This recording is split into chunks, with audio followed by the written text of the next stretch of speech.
nalazimo se trenutno u osnovnoj školi Ratko Pavlović u Prokuplju radi realizacije još jednog projekta Biri reči, nepismenost spreči.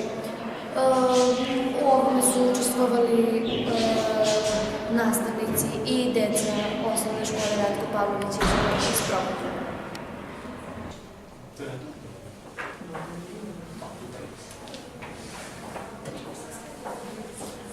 Daj samo da vidim, sedite po grupama. S kim si ti vidio? Idi tamo. A vas dve s kim? Samo, ali Brajović, sedi s njima. A vi?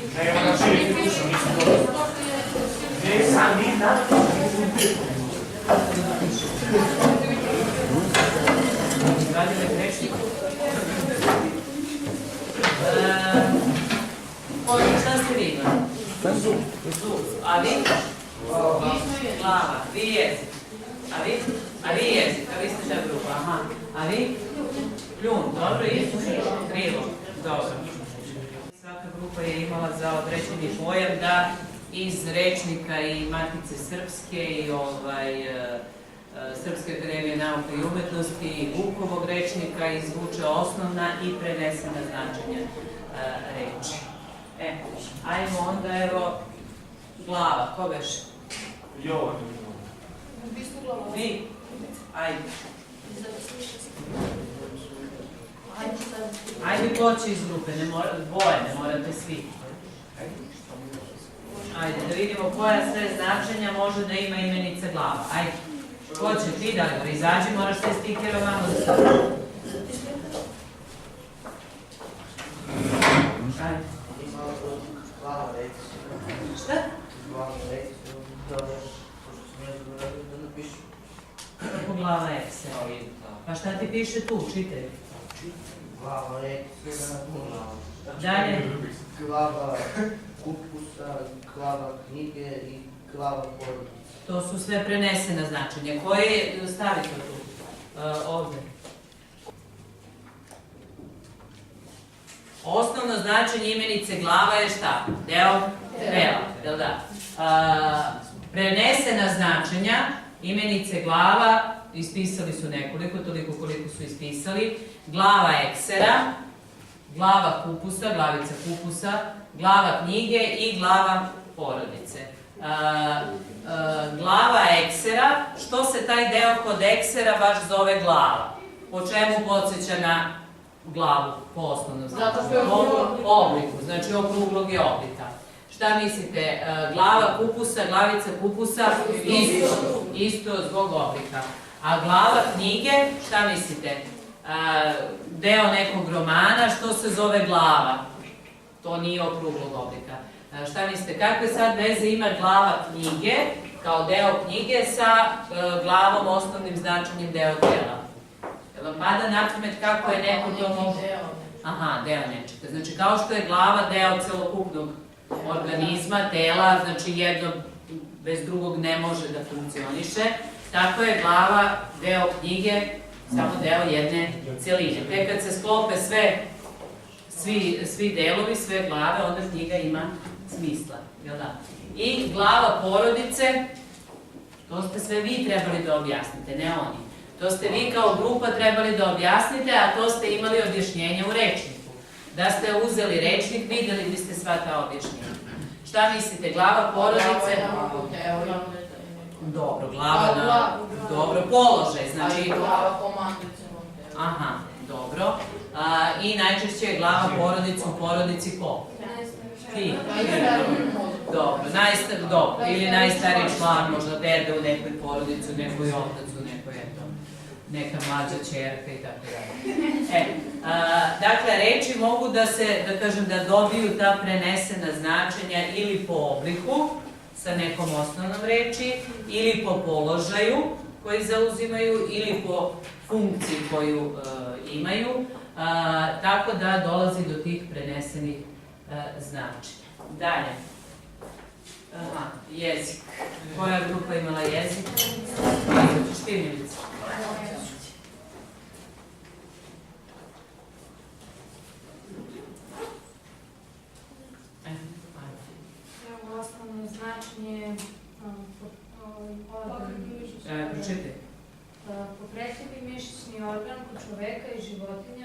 s ustima. Ustima, dobro. Znači, to mu je osnovno značenje. Dobro.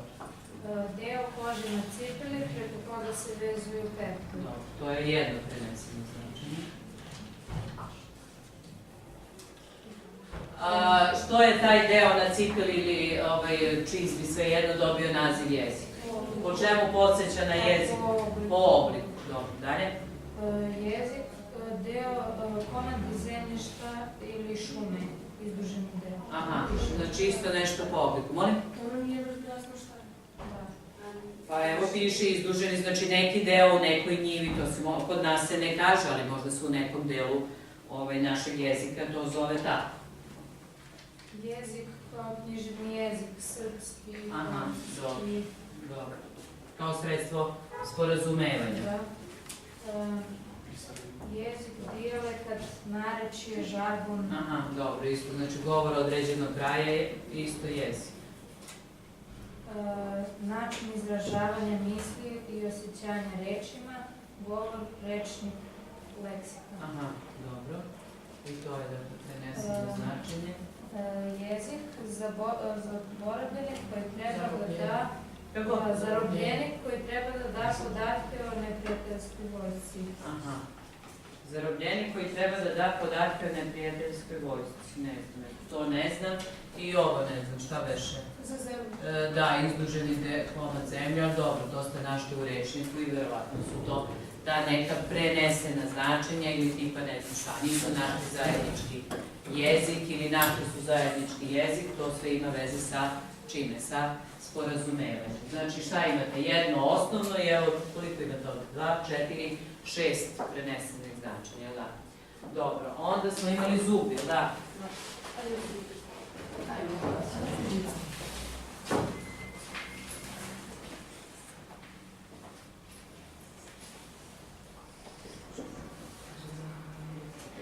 Šta ste našli?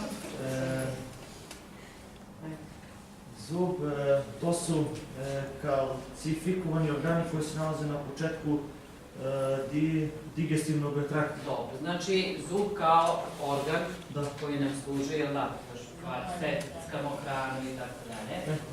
To je, aha, to je osnovno, dobro, to je preneseno. Zub u češlju. Aha, dobro. On po čemu podsjeća na pravi zub?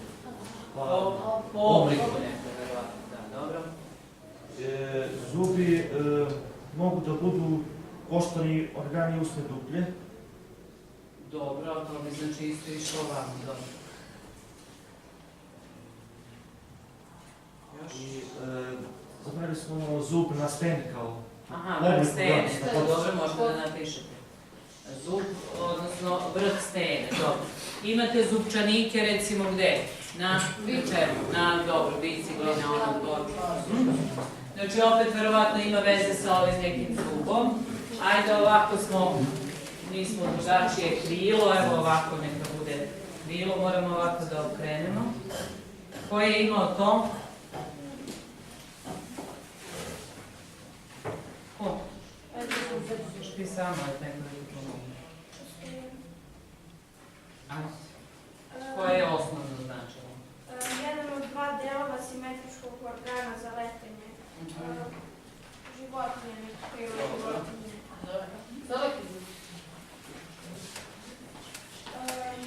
Po narodnom verovanju krila imaju vile, anđeli, neki ljudi i životinje. Znači, to je ono što je u predstavi nekoj naroda, što nije dokazano, ali u verovanju, dobro? Jedan od dva ili više delova vrata, prozora, mana i slično.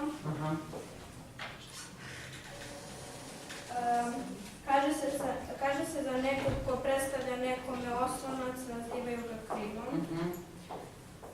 Gde smo imali, na primjer, kad je bila prva brazda, kako kaže ova Mijona deci, tići moji lepi, znači oni joj daju krila, jel da? Dobro, još? Pljosnata površina, deo aviona, jedrilice i nekih drugih letelica.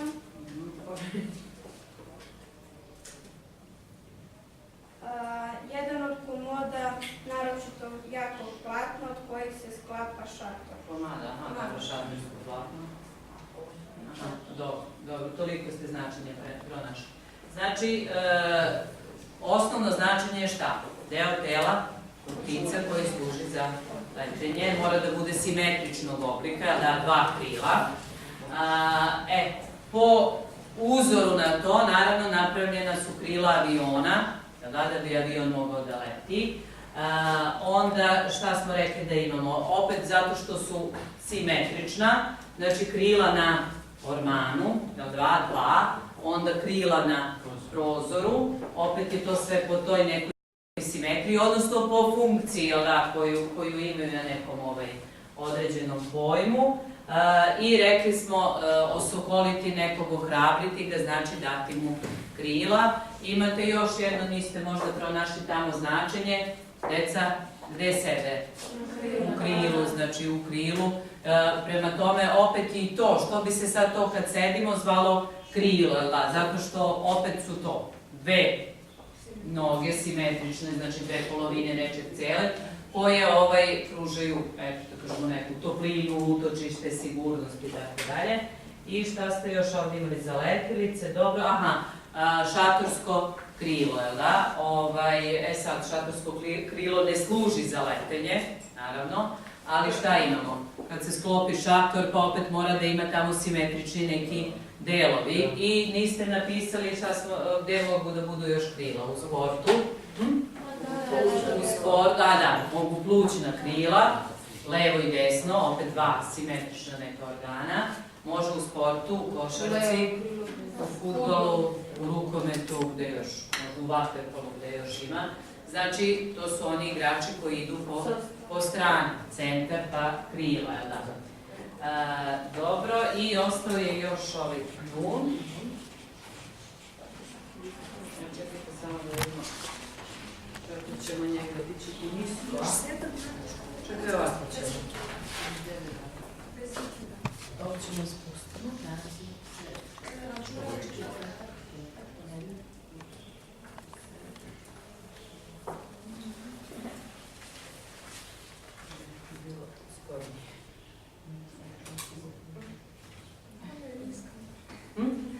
Ne, postavit ćemo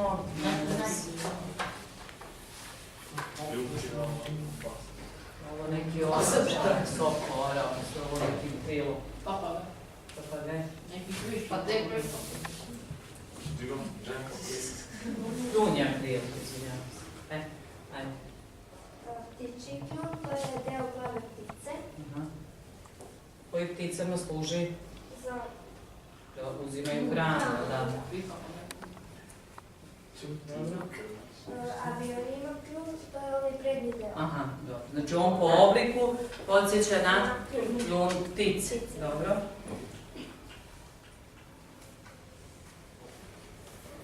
Opanak ima kljun, to je isto prednji deo. Dobro, isto znači, nema zjeća. Isto po obliku, je li da? Dobro.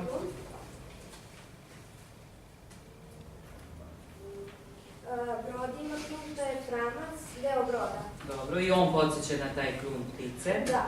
Dobro. To je to. To ste pronašli kao prenesena značenja. Da. Dobro. Je li vam pada na pamet još nešto da ima, da kažemo, kljun, još neko preneseno značenje? Ne. Dobro. Znači, ovo što ima veze sa imenicom kljun je uglavnom sve sličnost po čemu? Po obliku. Da. Dobro. Znači, na taj način, šta se radi sa jezikom? Ako neka reč ima ovoliko, da kažemo, evo ova, nebitno ima, koliko ste ovdje našli? 1, 2, 3, 4, 5, 6, 7. Šta se radi sa jezikom na taj način? Ako jedna reč ima više nekih prenesenih značenja, šta se radi sa jezikom? Jer jezik se na taj način obogaćuje ili mu se nešto oduzima? Obogaćuje se. Znači, rečnik se tako bogati, jezik se bogati, rečnik je onda, da kažemo, stilski obojeniji, kad se izražavamo putem tih, da kažem, metafora i tih reči sa prenesenim značenjem. Za razliku od ovih, znači, kakve bi ove reči bile? Pošto imaju više značenja, kako se zovu? višeznačne ili polisemične. Nasuprot njima šta smo rekli koje postoje? Jednoznačne. One imaju samo to jedno značenje. Šta smo rekli, na primjer? Radijator, reč koja ima samo jedno značenje. Osnovno značenje je neko grejno telo, da. I nema više ni jedno preneseno značenje. Šta još? Klima uređaj, dobro. Klima ima opet, ako ima vreme neki... Aha, da, dobro. Znači klima, vreme, pa onda klima uređaj, da, ona je višeznačna, da, dobro. Saksija je jednoznačna. Jastup, dobro, isto jednoznačna. Klupa, šta? Kamer, dobro. Klupa. Tabla, ajde sad, znači može da bude tabla za pisanje, pa što još može da bude? Aha, čokoladna tabla, šećerna tabla, dobro. Neka radna površina, jel da? Ajde, tabla bi mogla da ima više značenja. Još, zid recimo. Zid, jedno značenje, označava neku pregradu u nekoj građevini. Šta si rekla? Kalendar, dobro, kalendar. Zavesa. Da, zavesa. Još? Ima li još tako neke reči? Čaša. Mada u stvari imenica čaša šta? Imamo neki deo ovde u poleđu koji se zove čašica, jel da? Flaša, dobro, flaša nema drugo značenje. Znači, javi se nekad jednostavno potreba ako neku pojavu ili neki predmet ili eto neki deo tela, na primjer, ne možemo da imenujemo nekom posebnom reči, novom reči, onda je imenujemo nekom već poznatom reči, jel da? Ako taj deo u kolenu, koji se naravno ne vidi golim okom, ali se vidi vidi se na rentgenu ili već čime, ako po nekom obliku podsjeća na čašicu, onda je bilo logično da dobije to ime. Znači, kad neki put nemamo neku odgovarajuću reč, kada su do sad već svi pojmovi iz našeg jezika dobili reči, znači to su nekad neki ljudi pre nas smislili, ali znači da ne bi smišljali neku posebno novu reč, neke nove pojmove imenovali su rečima koje već postoje, samo su šta? Ih podsjećale, rekli smo može oblikom, može funkcijom, na nešto što im je poznato. Evo recimo za imenicu lice. Imenica lice, šta može da označava? Prednja strana glave u čoveka, to je i osnovno značenje. Pa onda, molim da to su prenesena, da. Znači, pa onda pod 2. Šta može lice da označava? Može da označava osobu, odnosno ličnost, vojno lice, jel da? Ili, na primjer, odgovorno lice u nekoj firmi. Znači, tad se misli na osobu, a ne na njegov lik. Pa onda imamo, recimo, prednja strana zgrade okrenuta ka ulici, to je lice te zgrade. Ovdje se kaže, kakve sad to ima veze, zato što se naše lice nalazi na prednjoj strani tela, pa verovatno i to na prednjoj strani zgrade je po tome dobilo. Može da znači da ima značenje neki izgled, oblik, karakteristične odlike obeležja, recimo združite se gromi i potresi, srpskoj zemlji drugo lice dajte, znači neki izgled. Onda može da označava pravu bolju stranu nečega, najčešće tkanine, strana odeće koja se nosi, odnosno ova koja je na površini, to je lice jakne, a ono što je iznutra je naličje. Pa onda ima značenje kod čega? U gramatici kod zamenica, prvo, drugo, treće lice, znači može da označava lice koje učestvuje u govoru, koje je sagovornik ili ono koje nije prisutno pa o njemu pričamo. Recimo kaže ovako, lice i naličje neke medalje. Šta bi to značilo? Šta mislite? Lice, bakčeva jedna strana. Dobro, to bi bilo neko pravo značenje. A u prenesenom smislu da nije uvek baš sve tako kako izgleda. Da do nečega da dođete treba vam puno odricanja, truda, ne znam, prolivenog znoja, znači može i to da označava. Da vidimo još, kaže, recimo, gledati smrti u lice, znači biti u nekoj opasnosti, naći se, znači, oči u oči sa nekom opasnošću. Onda može da znači, dobro, od toga je onda, recimo, nestati sa lica zemlje, jel da?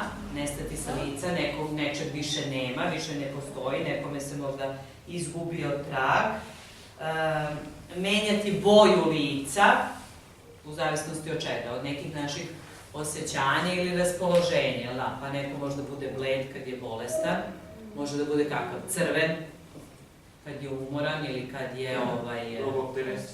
kad je stidljiv, kad se posrami, postidi, kad se umori, kad trčite, a kad se vrati s mora može da bude kakav u licu, crven. Onda kad je neki događaj u pitanju, recimo ako se nešto desi nekog trenutka, šta kažu oni reporteri koji su uključu u program? Odakle se javljaju? Sa lica mesta. Sa lica mesta, znači javljaju se baš odakle se nešto desilo, dogodilo, znači iz prve ruke neki izveštaj imamo. Dobro, onda isto što se tiče lica, što kažu, kad smo pomenuli boju, recimo izraz lica, pa ne znam, koji ste čuli nekad kiselo lice, napravio neki kiseli izraz lica, jel da? Znači da se namrštio, da mu nešto nije baš sve potaman. Pa onda za neko kažu konačno je pokazao šta? Svoje pravo lice, pa nasuprot tome, znači ako ima i pravo i neko drugo lice, ta osoba je dvolična, znači dva lica, ima jedno misli, drugo možda govori, treće radi, znači pokazao je svoje pravo lice i tako dalje, i tako dalje. To su sve, da kažemo, ta metaforična značenja imenice lice, reći nekome nešto u štapu, u lice, u oči, u lice, znači ne okolišati, nego ga gledati u oči i reći mu. Znači to su sve neka prenesena značenja imenice lice, metaforična značenja koja u tom smislu, ne znam, menjati boju ili šta već, odgovorno lice, dakle su nastala u nekoj vezi sa imenicom lice. Znači na taj način se, rekli smo još jedan, ponavljamo, bogati naš jezik, odnosno leksika našeg jezika, rekli smo da je leksika šta? Fond reči jednog jezika. Može da se desi da nekad kad upotrebite neku reč, budete shvaćeni onako dvosmisleno, da onda morate da pojasnite na što ste konkretno mislili. Ima i takvih nekih reči u našem jeziku, znači gde ukoliko pokušate da kažem da se izrazite malo slikovito ili metaforično, može da se desi da vas neko pogrešno razume i da onda morate da ne bi došlo do nekog nesporazuma, da objasnite tačno šta ste mislili. Ili ima neka reč da ste se vi nje setili koja ima još tako nekih više značenja? Mesec, ali ima... Kako? Mesec, dobro, mesec kao nebesko telo, mesec u godini, još neko dete ima recimo 5 meseci, znači to bi bio neki uzrast, jel da? Još nismo se vidjeli 5 meseci, recimo, kao neka merna jedinica. Još? Jela, na primjer, šta se možda bude jela? Dobro, možda bude drvo, ime, jelena, jela, jelica, jela, hrana, jela, spremili smo razna jela, jel da? Još možda bude glagol, jela sam, da, jela sam, možda bude glagol, još, ali ima još nešto, recimo, ta jela. Znači ime, drvo, imenica, zajednička hrana i glagol možda bude. Još, ima li još šta? Radio, ne radio, svirati radio. Da? Znači radio kao radio aparat i radio kao glagol. Još? Šta još može da bude? Kosa, šta sve može da bude kosa? Dobro. Dobro, dalje, kosa na glavi, neka kosina, padina, tako da, znači puno je, da kažemo, reči koje na izgled među sobom nemaju nikakve veze, a u stvari neke uzročno-posledične veze imaju zašto se i ovo na glavi i ovo za košenje zove kosa, dakle mogu da se nađu neki uzroci svemu tome. Ima verovatno i u nekim drugim jezicima takvih pojava da možda jedna reč označava 2 ili 3 pojma, ali mislim da smo po tome, ajde tako da kažemo, da smo po tome vrlo bogati, naravno što kažem kad uzmete rečnik, vidjet ćete da neka reč ima i po 15-16 prenesenih značenja. Dalje može da bude recimo kod prideva, ako imamo recimo sladak kolač, to je pravo značenje toga, da označava ukus. Ako nekom kaže sladak je taj njegov život, jel život ima ukus? Ne, nego šta znači? Da lepo živi, da mu je lepo. A može i nasuprot slatkom životu da bude kakav, gorak život. Da, onom kome ne ide baš sve kako treba. Ili da je neko prolio gorke suze, jel da? Pa onda šta može bude još u vezi sa, recimo, zlatan prsten, to je pravo značenje prideva zlatan, a neko dete koje je dobro je kako? Zlatno dete. Zlatno dete znači kao oznaka za dete koje je dobro, primerno. A dobro, zlatan sat, to je pravo značenje, jer je napravljeno od zlata, da. Zlatan lanac, zlatne minđuše, sat, prsten, to je sve pravo značenje. A u prenesenom značenju zlatno dete ili recimo... Kako? Keks. Dobro, može zlatno plasje, recimo kad sazri pšenica, da, kaže se da je dobila boju zlata. Dobro, još, recimo kod nekih prideva imate, na primjer, oštar nož ili oštre makaze, znači nešto, ali možda bude oštar pogled ili oštre reči. Da, uputio mu je neke oštre reči, znači reči koje bi mogle da povrede nekog, da uvrede, povrede, znači i to bi bilo prenesena značenja. Još za neki pridev vam pada na pamet hladno, recimo, oružje, nož, hladno vreme, to je nešto što je, ali osoba je hladan dodir, recimo, kad nema nekih emocija, topline. Znači, mogu i pridevi da imaju ta neka svoja osnovna i prenesena značenja. Crvena, ne znam, ajde, košulja i crvenu licu. Znači, crvenu licu ne znači da je obojen crvenom bojom kao crvena košulja, nego da se za crvene opet može, rekli smo, zbog vrućine, bolesti, temperature, radosti, stida, srama. Znači, to su opet sve neke reči koje mi svakodnevno, reči, izraze, sintagme, šta god, koje svakodnevno koristimo, a da možda i ne obraćamo pažnju na to kako su neke reči poveze. Dobro. Zdravo svima i dobrodošli na još jednu nizu realizaciju projekta Biraj reči, nepismenost preči. Nalazimo se u osnovnoj školi Ratko Pavlović Ićko u Prokuplju. Želeli bismo da se zahvalimo svoj djeci koja su učestvovala na ovom času i nastavnici Dragani i naravno osnovnoj školi Ratko Pavlović Ićko i Ministarstvo kulture i informisanja.